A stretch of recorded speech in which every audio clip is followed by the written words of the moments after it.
आता राजकीय वर्तुळातून एक मोठी बातमी समोर येते। उपमुख्यमंत्री एकनाथ शिंदे हे मंत्र्यांवर नाराज असल्याची माहिती सूत्रांनी दिलेली आहे। मंगळवारी झालेल्या प्री कॅबिनेट बैठकीमध्ये एकनाथ शिंदे 4 मंत्र्यांच्या कामगिरीवर तीव्र ताशेरे ओढल्याचं समजतंय। जनतेची कामं करा आणि पक्ष वाढवा, अन्यथा खांदेपालट अटळ आहे, असा कडक इशारा शिंदेंनी दिला असल्याची माहिती येते। दरम्यान विदर्भ, मराठवाडा आणि पश्चिम महाराष्ट्रातील मंत्र्यांच्या सुस्त कारभाराबद्दल त्यांनी चिंता व्यक्त केल्याचंही समजतंय।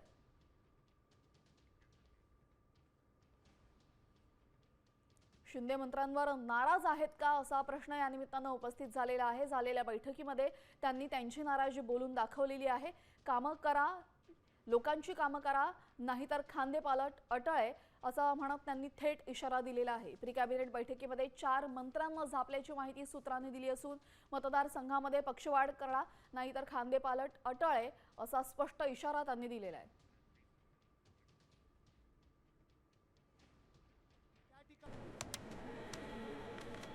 मी खात्रीशीर न्यूजसाठी फक्त साम टीव्ही बघते, कारण तिथल्या बातम्या रिलेट करतात।